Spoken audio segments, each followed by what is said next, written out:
Hello everyone, আমি অমৃতা। আশা করি আপনারা সকলে খুব ভালো আছেন আর আমিও খুব ভালো আছি।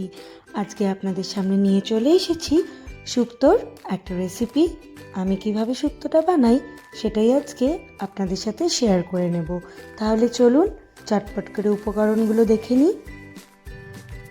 এখানে আমি নিয়েছি ডাঁটা, তারপরে কাঁচা কলা, পেঁপে আছে, উচ্ছে, রাঙা আলু আর এমনি আলু, কিছু বড়ি নিয়েছি।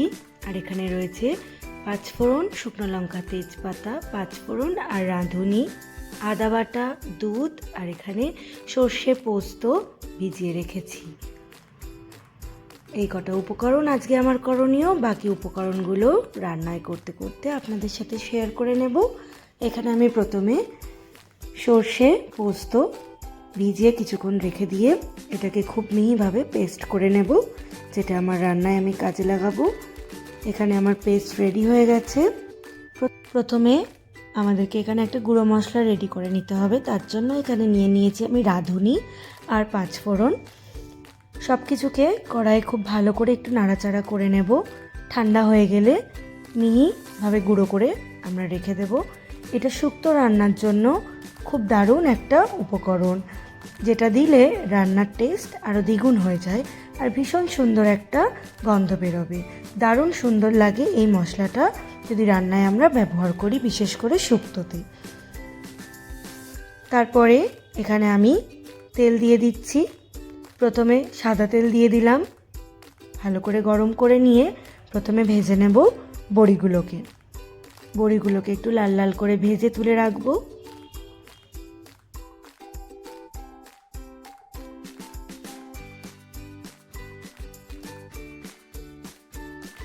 এখানে বড়িগুলো খুব ভালো করে আমি ভেজে নিয়েছি। দেখুন লাল লাল করে বেশ বড়িগুলোকে ভেজে নিয়েছি।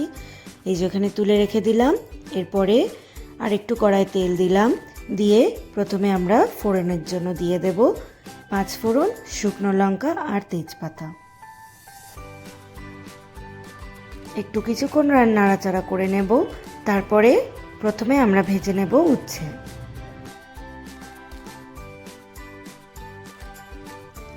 খুব ভালো করে এখানে ফোড়নটা রেডি হয়ে গেছে। এরপরে আমি প্রথমেই দিয়ে দিলাম উচ্ছে। সব কিছুকে একসাথে ভালো করে একটু ভাজা ভাজা করে নেব।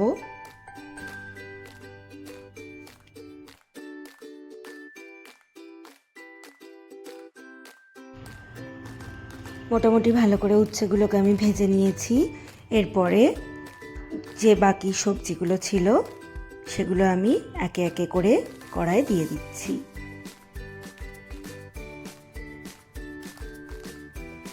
সবকটা উপকরণ দেওয়ার পরে খুব ভালো করে এবারে মিশিয়ে নেব।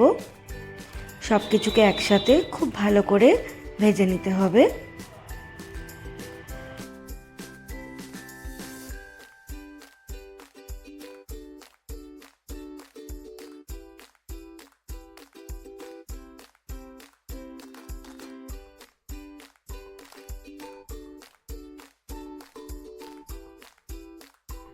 তারপরে আমি এখানে পরিমাণ মতো নুন অ্যাড করে দিচ্ছি। নুনটা দিয়েও খুব ভালো করে সব কিছুকে একসাথে মিশিয়ে নেব। কিছুক্ষণ ধরে সবজিগুলোকে ভেজে নেওয়ার পরে এখানে আমি অ্যাড করব আদা বাটা।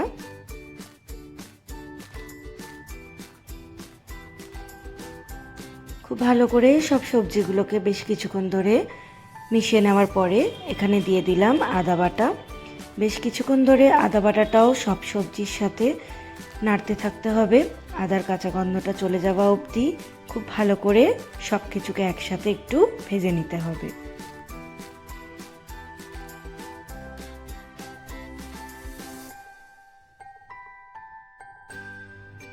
বেশ কিছুক্ষণ ধরে মিশিয়ে নেওয়ার পরে আদার গন্ধটা চলে যাওয়ার পরে এখানে আমি দিয়ে দিলাম সর্ষে পোস্ত, যেটা বাটা করে রেখেছিলাম সেটাকে এখানে প্রথমে অ্যাড করে দিলাম। খুব ভালো করে সেটাকেও কিছুক্ষণ ধরে একটু মিশিয়ে নেব।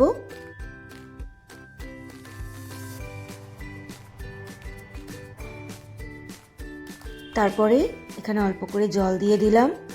সর্ষের বাটি ধোয়া জলটাই আমি এখানে ব্যবহার করলাম।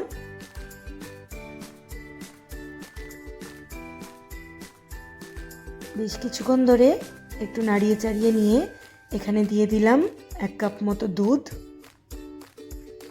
সেটাকেও খুব ভালো করে এবারে মিশিয়ে নিচ্ছি।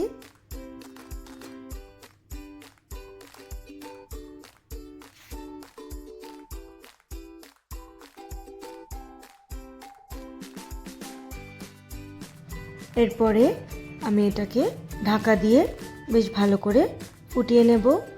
দেখুন বেশ ভালো করে ফুটে এসছে, তেলগুলোও আলাদা হয়ে গেছে। আবার একসাথে সব কিছুকে মিশিয়ে নেব।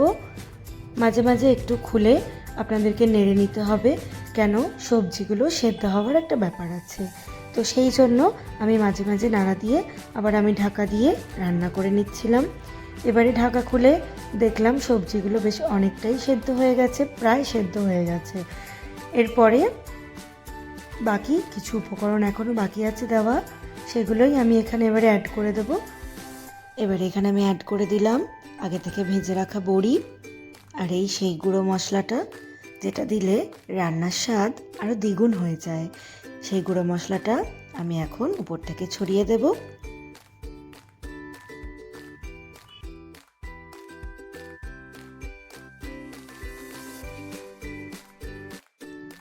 খুব ভালো করে মশলাটাকে মিশিয়ে নিচ্ছি।